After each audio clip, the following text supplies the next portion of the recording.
Bueno, pues antes que todo, muchas gracias a los organizadores de estas jornadas tan importantes en genética y en genómica.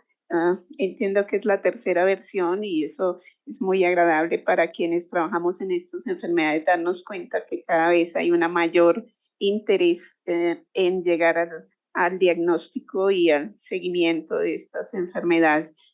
Cuando la doctora Maritza me invitó a participar en ellas, yo dije, bueno, yo no trabajo mucho en tamizaje, porque al contrario de su país, de Ecuador, en mi país, en Colombia, tuvimos curiosamente primero laboratorios de confirmación que laboratorios de tamizaje. Eso hace que pues mi visión sea un poquito diferente, que mi experiencia haya sido siempre en las pruebas de confirmación y no en las pruebas iniciales de tamizaje que ahora ya estamos implementando en nuestro país y que pues vamos adelantando hace ya unos añitos, ¿sí? Pero estamos hablando de 5 o 6 años de experiencia de tamizaje versus unos 20 y algo, casi 30 ya, de trabajo en bioquímica. Como decían muy gentilmente al presentarme, mi formación de básica es en bacteriología.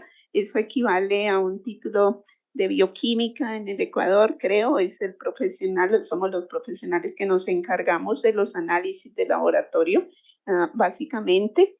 Sin embargo, pues yo siempre he estado trabajando en errores innatos desde que me gradué en el pregrado y pues luego también todos mis estudios de posgrado y de doctorado han sido en este campo. Eso solo para contarles que este es el tema de mi vida, que es el tema que me ha apasionado y con el que he trabajado siempre. Eso no quiere decir, no me considero una experta en esto, porque creo que todos los días aprendemos y que por eso me parece tan importante estas jornadas y estas oportunidades donde todos, estudiantes, profesores, investigadores, vamos avanzando en el conocimiento de estas enfermedades.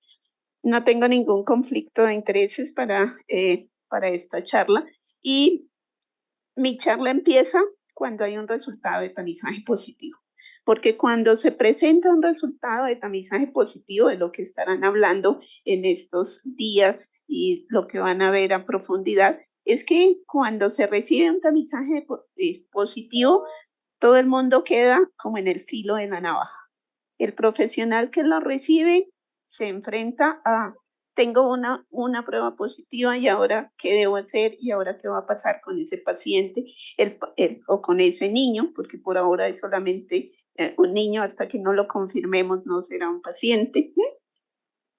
Los padres van a entrar en un estado también muy difícil de manejar porque van a enfrentarse a que una prueba que le hicieron al bebé cuando nació dio positiva y tienen que entender todo el trasfondo que hay detrás de ese resultado positivo. Lo primero que tienen que entender es que es una prueba de tamizaje, que no es una prueba confirmatoria y que todavía no sabemos si realmente ese bebé está o no está enfermo, porque para eso es el tamizaje, es para avisarnos, para advertirnos de que puede estar pasando algo con ese bebé, pero que todavía no estamos seguros. Entonces, lo primero que hay que hacer es confirmar ese resultado, estar seguros, pasar ese primer nivel de filtro, que es la función del tamizaje.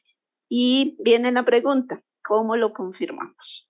¿Qué vamos a hacer para confirmar este tamizaje? Hay muchos tipos de tamizaje, seguramente lo estarán hablando durante estos días y seguramente también, pues, ustedes habrán oído ya hablar de los diferentes tipos de tamizajes que hay, de las diferentes coberturas que se pueden tener con el tamizaje. Hay tamizajes muy pequeños que cubren una o dos enfermedades. Para darles un ejemplo, en Colombia, en mi país, hasta hace poco solo tamizábamos el hipotiroidismo congénito. Una ley de hace aproximadamente ya 3, 4 años amplió un poquitico ese tamizaje para incluir otras 6 enfermedades, así que en este momento, por ley en Colombia, deberíamos estar tamizando 7 enfermedades.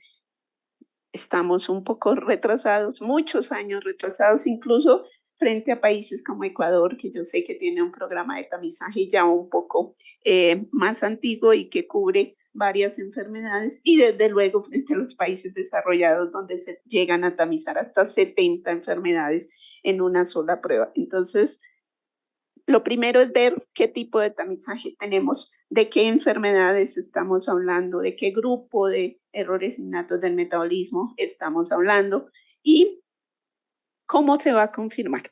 Hay varias formas, seguramente lo hablarán estos días. Una forma es casi que automática desde el laboratorio que hace las pruebas de tamizaje y es realizar una segunda muestra en el mismo cartón que se tuvo para la primera muestra. Es dentro de los protocolos de tamizaje en los laboratorios, se sabe que si una muestra llega a dar un resultado dudoso o positivo, entonces automáticamente se va a procesar una segunda muestra tomada de otra porción del mismo cartón. Superado ese momento, entonces estaríamos diciendo que ya la prueba no fue un error técnico, un error de procesamiento, sino que podemos estar ante algo que realmente es positivo.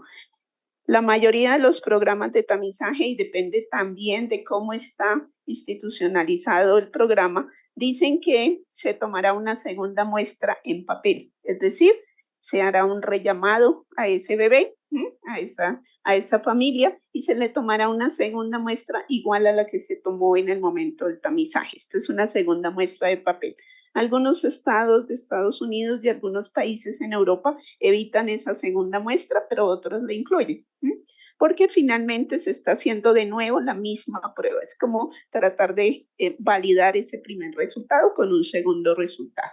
La otra alternativa es ya entonces pasar al escalón siguiente. No volver a repetir la misma prueba, sino ir a hacer la prueba confirmatoria o la prueba de avance sobre esa primera prueba. ¿Cuál es esa segunda prueba? Dependerá muchísimo de cuál es el resultado que se encontró positivo. En la mayoría de las pruebas para errores innatos del metabolismo, sobre todo aquellas que clasificamos o que llamamos de molécula pequeña, como las aminoacidopatías y las acidemias orgánicas, que desafortunadamente no son tamizados ni en mi país ni en su país, hasta donde sé.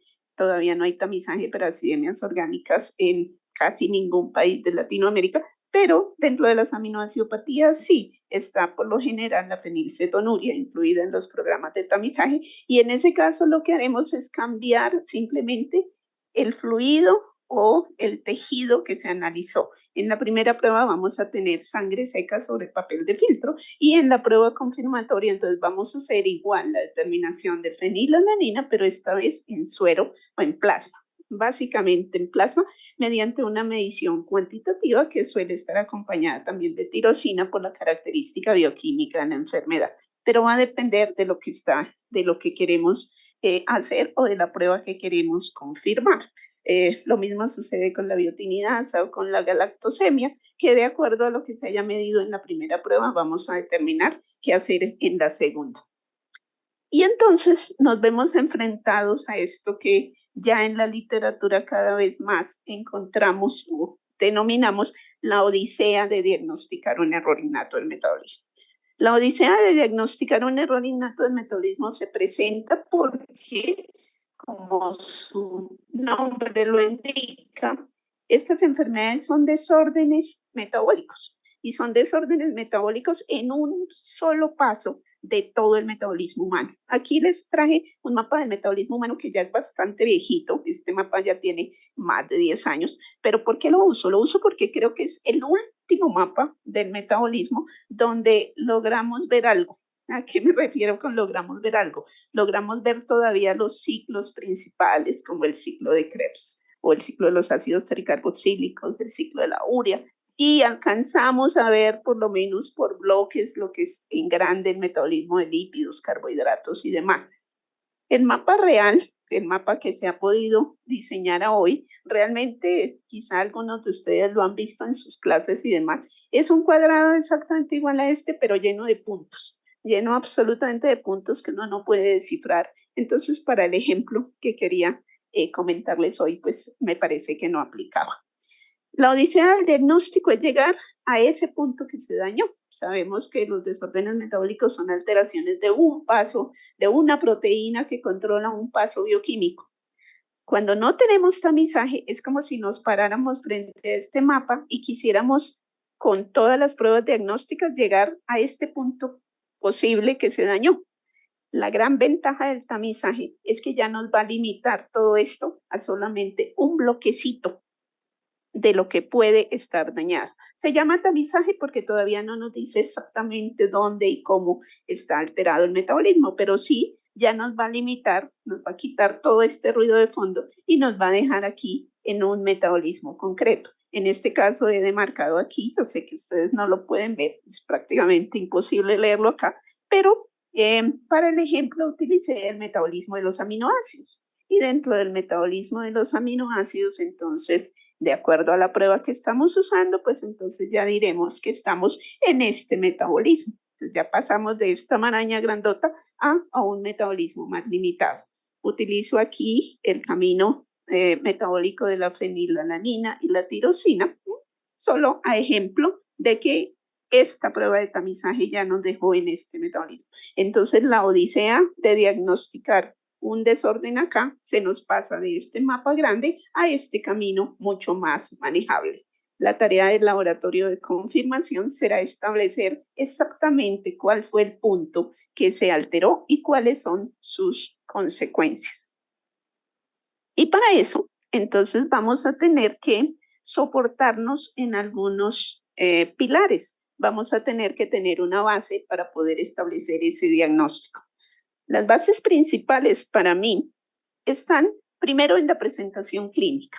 Como les digo, en mi país se estableció primero el diagnóstico sintomático, es decir, el diagnóstico de confirmación y lamentablemente posaparición de síntomas, que el diagnóstico que actualmente queremos lograr, que es un diagnóstico presintomático, un diagnóstico al nacimiento. Entonces la presentación clínica era fundamental porque en la presentación clínica el personal clínico, médico y demás se encontraba con una sintomatología que le daba una pista de en qué punto de esa maraña del metabolismo estaba y cuáles eran las opciones principales, o iba a buscar algunos síntomas, algunos signos que le pudieran dar una impresión de dónde estaba. Eso se acompañaba y se acompaña todavía de las ayudas diagnósticas. Las ayudas diagnósticas van a completar o van a tratar de complementar la información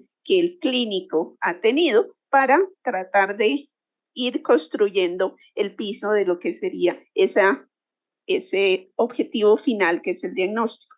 Y como se trata de enfermedades genéticas, porque los desórdenes metabólicos hereditarios, como se llaman ahora, los errores innatos del metabolismo, pues es que es muy difícil ya acostumbrarnos a cambiar la terminología, entonces personalmente creo que nos vamos a demorar mucho en cambiar el nombre. Son enfermedades genéticas que tienen definitivamente una base genética, entonces la historia familiar es muy importante.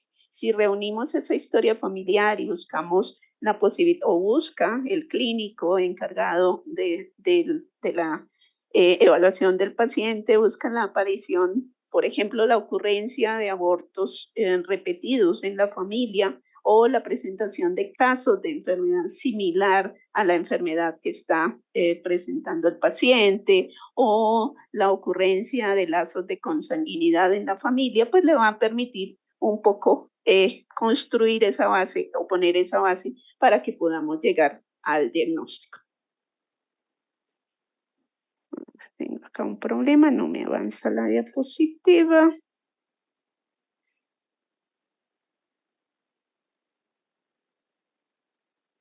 A ver qué pasa.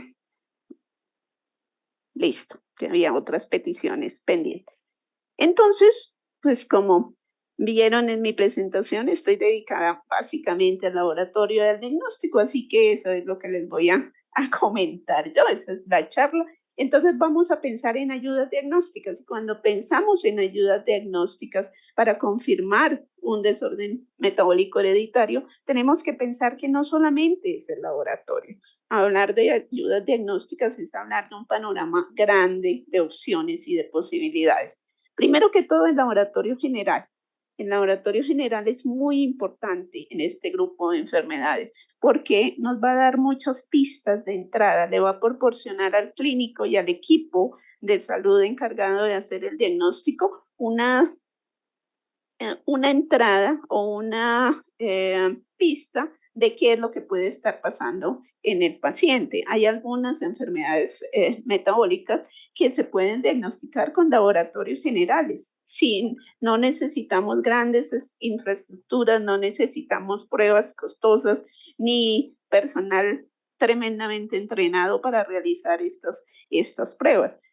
Un ejemplo, las, el grupo de las glucogenosis, que es un grupo de enfermedades muy poco tamizado realmente, no solamente en los países en vías de desarrollo, sino en los países desarrollados también.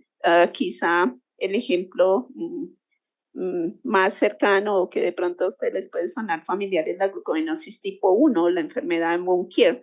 La enfermedad de Bonquier tiene una presentación bioquímica muy fácil de detectar, fácil entre comillas, claro. ¿Por qué? Porque tiene una triada que se caracteriza por hiperuricemia, hipercolesterolemia e hiperlactacidemia en un niño con unas características sintomatológicas especiales. Con esos tres laboratorios, que creo que todos estarán de acuerdo en que podemos tener el resultado en una tarde, podríamos tener prácticamente el acercamiento al diagnóstico para luego ir ya a pruebas más especializadas o enfermedades tan importantes como la deficiencia de GLUT1. Se puede diagnosticar, el clínico la puede diagnosticar mediante la relación de la cuantificación de glucosa en líquido cefalorraquídeo versus la cuantificación de glucosa en sangre, una prueba tremendamente rápida. Estos ejemplos que les he dicho, desde luego, no están en el tamizaje neonatal, pero son pruebas que nos van a dar muy rápidamente una impresión. Y los errores innatos del metabolismo también suelen caracterizarse por algunas presentaciones imagenológicas importantes. Muchos de ellos tienen compromiso del sistema nervioso central y entonces determinar el grado de afección de la sustancia blanca y de la sustancia gris puede ser importante. Hay grupos de errores innatos del metabolismo que tienen unas características fenotípicas muy clásicas y muy específicas. Es el grupo de las mucopolisacaridosis, unas enfermedades lisosomales que estoy segura que ustedes han oído nombrar porque son las más famosas por su presentación física y también porque tienen a disposición unos tratamientos que suelen ser bastante costosos, pero que afortunadamente están también muy bien publicitados por las empresas farmacéuticas. Entonces se ha logrado conocer mucho de estas enfermedades. Y hablando de pruebas de ayudas diagnósticas, también es importante las pruebas de funcionalidad. ¿Por qué las pruebas de funcionalidad? Porque los errores innatos de metabolismo no son solamente enfermedades de la infancia, no solamente se presentan en el periodo neonatal. Claro, allí se presenta la mayoría, pero no todos. Resulta que aún sin yo saber quién está en el auditorio hoy, estoy segura que están profesores y directivos C, entonces estoy segura que ninguno de los que está en el auditorio o de quienes estamos conectados de manera virtual, estamos todavía libres de sufrir un error innato del metabolismo. Se han diagnosticado errores innatos del metabolismo a los 80, 85, 90 años, ¿sí? Pero resulta que esos errores innatos del metabolismo de presentación adulta no van a lucir igual que los errores innatos del metabolismo en un niño.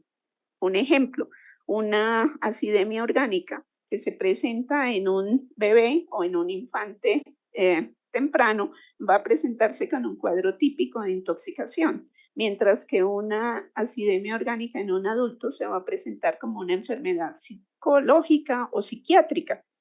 O también se van a caracterizar otro grupo de enfermedades por la pérdida de funcionalidad de características que han sido normales para la vida del individuo. Entonces es ese individuo que de repente empieza a olvidar entre comillas, cómo se camina o cómo se escribe o empieza a cambiar su comportamiento en sociedad. Por lo tanto, las pruebas de funcionalidad son muy importantes.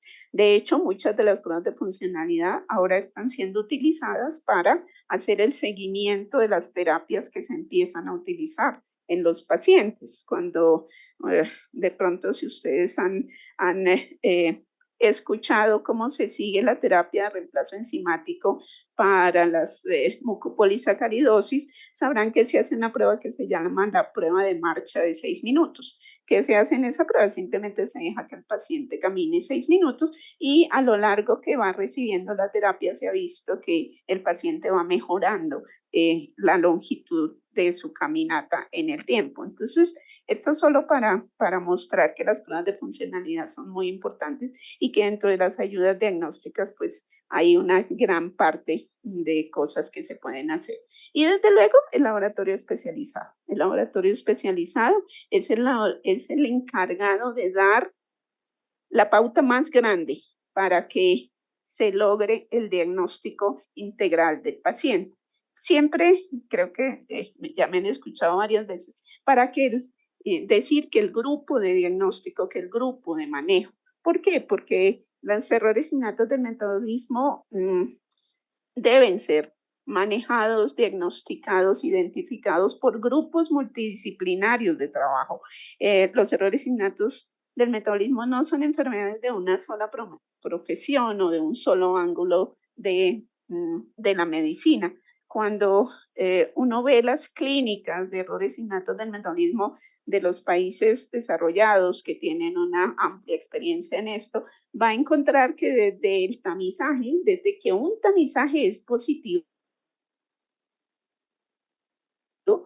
la unidad de metabolopatías va a ser informada. Eso quiere decir que en cuanto a ese tamizaje ya da la sospecha de que podemos estar ante un paciente positivo, entonces todo un grupo de trabajo, generalmente encabezado por el pediatra, pero compuesto por pediatría, neuropediatría, genética, laboratorio me refiero a la bioquímica, psicología, trabajo social, casi que nutrición, desde luego, casi que cualquier especialidad de la medicina y de las áreas de la salud está involucrada allí. En nuestros países eso todavía no sucede muy bien.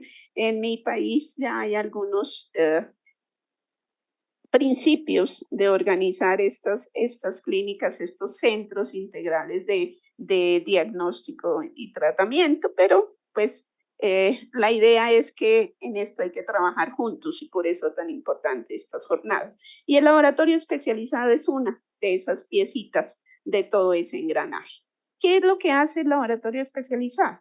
Bueno, el laboratorio especializado entonces se va a encontrar con que, como es un laboratorio donde se maneja altamente la bioquímica, el laboratorio especializado se va a encontrar frente a una cantidad de caminos bioquímicos que va a tener que ir recorriendo. Como les digo, el tamizaje ayuda mucho porque el tamizaje va a poner un camino que debe ser el que sigue ese laboratorio para empezar a buscar las posibilidades. Entonces, como les mostraba, el tamizaje de pronto ya me pone en este camino metabólico y ahora el trabajo del laboratorio será identificar el punto exacto donde ocurrió el daño. ¿Cómo lo hace? Bueno, desde luego que lo hará utilizando la herramienta preferida de quienes trabajamos en errores innatos del metabolismo desde el diagnóstico, la bioquímica pura. ¿Qué es lo que pasa en una enfermedad metabólica? En una enfermedad metabólica, por definición, se va a alterar un gen y ese gen va a alterar la función de una proteína y esa proteína, entonces, que está comprometida en el metabolismo, va a tener algunas consecuencias bioquímicas. Entonces, supongamos que la proteína número 2, en este camino metabólico ficticio que tengo acá, estarán ilustrados los metabolitos o sustratos con letras y las proteínas que hacen las funciones con números.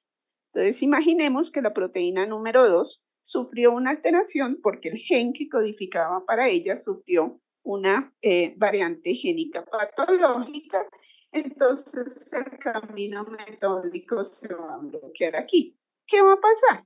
pues va a pasar que todos los metabolitos o sustratos que están previos al bloqueo metabólico se nos van a incrementar. Entonces el laboratorio especializado va a tener dos posibilidades desde este punto de vista. Va a poder evaluar el sustrato acumulado. En este ejemplo, el laboratorio podrá medir a B y podrá medir a A y los va a encontrar acumulados. Entonces va a decir, ok, algo está pasando en ese camino que ya el tamizaje o la sintomatología me dieron la sospecha y voy a encontrar elevado a A y voy a encontrar elevado a B. Pero no se trata solamente de la vía principal, se trata de que esta vía principal, al encontrarse bloqueada, va a buscar salidas. ¿Y cuáles van a ser sus salidas? Pues las salidas van a ser lo que en bioquímica y en metabolismo llamamos las vías alternas. Una homología que yo siempre hago es comparar esto con el tráfico. En mi ciudad, en Bogotá, el tráfico es un caos. Yo espero que en Ecuador sea mucho mejor, pero en Bogotá es un caos. Realmente tenemos unas congestiones viales terribles. Y cuando hay mucho trancón, como lo llamamos nosotros, o mucha congestión, siempre los conductores van a tratar de buscar salidas, es decir, van a utilizar calles que en su ruta normal no utilizarían. Entonces se van a meter por esas desviaciones y claro, eso va a hacer que esas desviaciones o que esas vías que no estaban preparadas para recibir tanto tráfico se vean congestionadas. Allí es donde viene usualmente la presentación de intoxicación, porque la vía metabólica no sabe manejar esos metabolitos que usualmente no son tan grandes. Entonces, el laboratorio especializado también puede evaluar lo que pasa en esas vías alternas. Es decir, pueden medir esos metabolitos que normalmente no están tan altos o no se acumulan y que en este momento sí se están acumulando. Un ejemplo de esto sería, por ejemplo, la determinación de amonio, para hablarles de un metabolito fácil de medir en laboratorio. La acumulación de amonio nos da un muy buen indicio de que puede estar presentándose un defecto en el ciclo de la urea o una acidemia orgánica, que son las causas principales, para ir así muy rápido, de una hiperamonemia. Entonces también podemos hacer eso. Pero también se van a presentar otras cosas y esas cosas es que los metabolitos que están después de ese bloqueo metabólico van a tender a disminuir o incluso a desaparecer, porque si este es el único camino metabólico que existe para producir el metabolito C y resulta que se bloquea aquí en la proteína 2, pues no voy a tener C. Y si no tengo C, no voy a tener D, E e I. Eso hace que también en el laboratorio podamos evaluar el producto faltante. Un ejemplo de evaluar producto faltante, de nuevo tendría que ir a la glucogenosis y decirles que la presentación de hipoglicemia es un indicio de que podría estar presentándose una glucogenosis, una hipoglicemia muy específica, porque es una hipoglicemia que se da durante el ayuno. El glucógeno, pues es la fuente, todos ustedes lo saben, es la fuente principal de glucosa al torrente sanguíneo cuando el organismo pasa ciertas horas de ayuno. Entonces, evaluar esa glucosa en esas condiciones de ayuno puede empezar a darnos pistas. Desde luego, nada de esto de forma aislada, ¿no? Sino tratando de configurar todo este panorama. Y claro, como por definición, la enfermedad metabólica se produjo porque una proteína se alteró, en este ejemplo la proteína 2, pues yo podría también en el laboratorio evaluar la proteína afectada. Evaluar la proteína afectada en un laboratorio no es tan fácil como evaluar estas otras posibilidades. Quiero decir, no es tan fácil desde el punto de vista de infraestructura y de tecnología. Lo más fácil o las proteínas más fáciles de evaluar en el laboratorio serán las enzimas, porque las enzimas generalmente tienen métodos in vitro que me permiten medirlas, pero cuando la proteína afectada no es una enzima, porque en los errores innatos del metabolismo se puede afectar cualquier proteína, no solamente las enzimas, sino cualquier proteína, entonces ya no va a ser tan fácil realizar esa evaluación.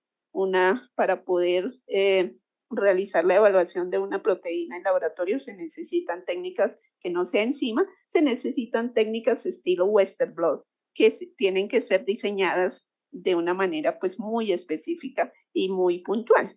Y aunque no es tema de la charla, el complemento de todo este andamiaje diagnóstico sería la evaluación del defecto genético. Como les dije, son enfermedades genéticas y por lo tanto la búsqueda del gen afectado es importante. Seguramente durante estos días discutirán todas las opciones que tenemos para evaluar el defecto genético. No es la mejor alternativa de inicio porque ustedes saben, tenemos aproximadamente 22.500 genes y si no tenemos primero una pista o una orientación de hacia qué gen nos debemos dirigir, pues esta parte desde el principio se puede complicar un poquito, sumado a que no todas las variantes génicas que ocurren en el organismo son patológicas o van a resultar en enfermedad. Y cuando nos interesa hacer el diagnóstico, nos interesa ahora sí saber cuál fue la que se afectó realmente y cómo está. Entonces,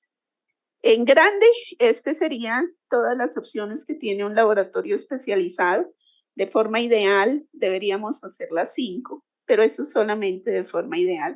La realidad en todas partes, y ahora sí, no solamente en nuestros países, sino en todas partes, es que rara vez se logra realizar toda la aproximación completa. Muchas veces hay que quedarse con una o dos o máximo 3, ¿sí? Y con eso ya se logra el diagnóstico, porque recuerden que lo importante es tener un diagnóstico lo más rápido posible para poder entonces iniciar una aproximación terapéutica también lo más oportuna posible y poder de la mejor manera tratar de controlar la sintomatología de ese paciente.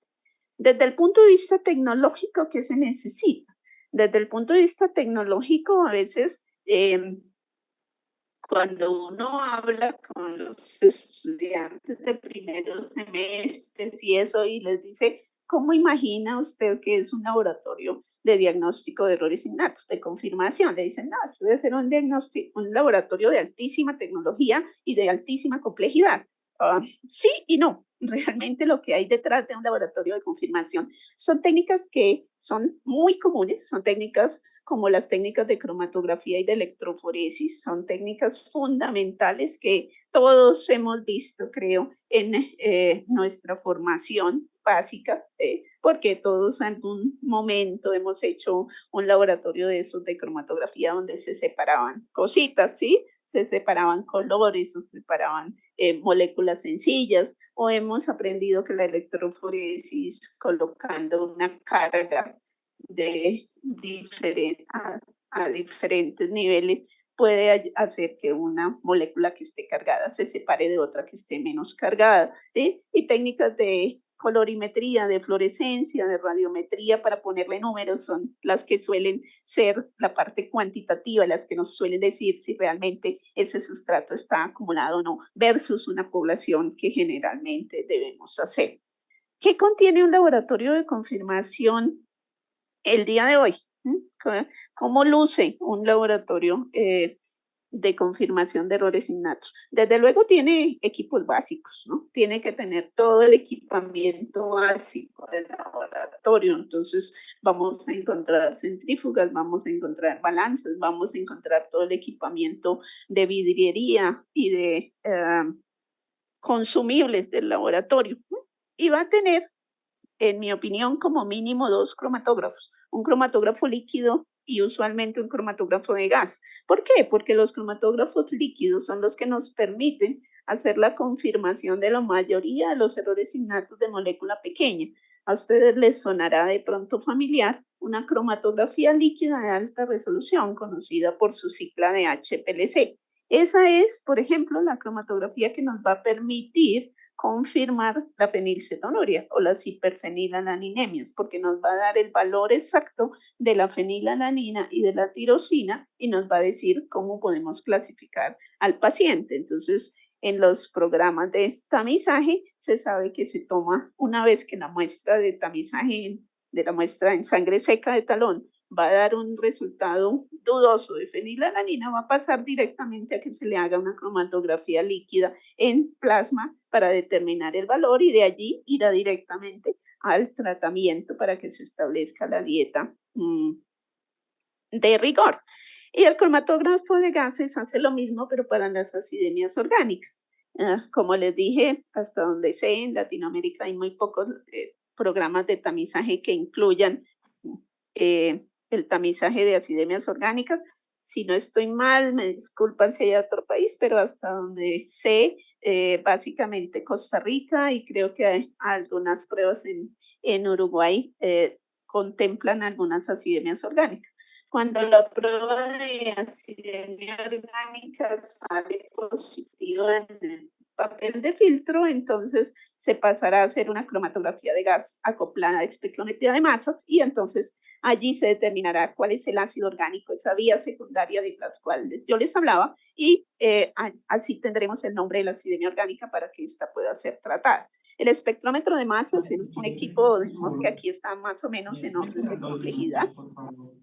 El espectrómetro de masas es el encargado de hacer la confirmación de los defectos de beta-oxidación que están incluidos en muchos de los tamizajes del mundo y también de colaborar en el diagnóstico de las acidemias orgánicas. Este espectrómetro de masas es conocido, se nombra mucho en el conjunto de tándem. Cuando uno dice espectrometría de masas en tándem, se está refiriendo al equipo que suelen utilizar los programas de tamizaje completo o de tamizaje, digamos, ampliado para determinar muchas de las enfermedades.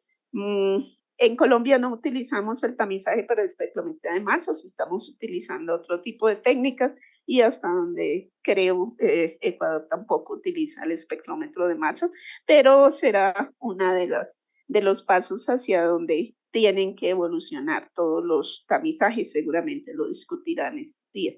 Y otras pruebas, como las pruebas clonométricas y las pruebas espectrofotométricas, se emplean especialmente para otros grupos de enfermedades, por ejemplo, para todas las determinaciones de enzimas lisosomales. Las enzimas lisosomales en su mayoría son medidas por técnicas fluorométricas que implican ahora sí un equipo de una complejidad un poquito más grande. Esto no es que sean tampoco equipos tremendamente complejos, lo que pasa es que sí, desde luego son equipos un poco más costosos y que tienen un uso muy limitado respecto a que pues un fluorómetro en un laboratorio de errores innatos solo me sirve para determinar enzimas del metabolismo del lisosoma, del peroxisoma, pero no lo puedo usar para otras cosas, ¿no? Un cromatógrafo líquido, pues lo puedo utilizar no solamente para aminoácidos, para carbohidratos, para lípidos, para otra serie de cosas. Entonces, digamos que se va un poco especializando las cosas. Y el laboratorio también debería tener una infraestructura de cultivo celular, porque las pruebas actuales están evolucionando de ser realizadas en células sanguíneas a ser realizadas en fibroblastos. La mayoría de los laboratorios europeos ya están virando al uso de fibroblastos porque se han dado cuenta que es un tejido. ¿Sí? Dígame. ¿Nos escucha? Sí, estoy escuchando, dígame. Mi doctora, le queda por favor un minuto para terminar la conferencia. Discúlpeme, tenía otro tiempo, pero no hay problema, ya termino. ¿Y qué pasa con el laboratorio de hoy? No sé por qué no me avanza, pero listo. Entonces, ¿qué les decía? Les decía que en la aproximación tradicional, pues hacemos solamente tres de esos aspectos de aproximación y lo que quisiéramos en la aproximación futura es poder hacer los 5. Un artículo muy interesante de Mordán y colaboradores en el 2020 nos muestra lo que es el futuro del diagnóstico de los errores innatos y nos explica que debemos hacer las 5 cosas de forma paralela y de forma anticipada a la presentación de una sintomatología clínica. Y cierro con una anotación que presentaba el doctor Roberto Giuliani, uno de los pioneros en errores innatos en Latinoamérica, diciendo que el laboratorio de confirmación de errores innatos en el mañana solo va a tener 3 equipos fundamentales: un cromatógrafo acoplado a tándem, el mismo que se usa para el tamizaje con una variación para ser utilizado, y un equipo de secuenciación. En en esos tres equipos debería estar lo que es un laboratorio el día de mañana. Sin importar, pienso yo, que hagamos un diagnóstico sintomático, como pasa en algunos países de Latinoamérica, es decir, cuando ya el paciente tiene un síntoma, o si hacemos tamizaje neonatal, que debería ser el camino derecho al diagnóstico, o si hacemos un diagnóstico prenatal, que debería ser lo que se hiciera en el futuro. Debemos entender que nuestro horizonte es el paciente y que nuestra meta es llegar de la manera más rápida posible y más confiable posible a el diagnóstico completo del paciente para poder ofrecerle alguna alternativa terapéutica. Por muy largo que sea el camino, lo más importante es dar el primer paso y eso lo sabemos muy bien quienes trabajamos en errores innatos hace muchos años y hemos visto cómo el campo evoluciona. Muchas gracias. No sé si hay tiempo para preguntas, estoy atenta.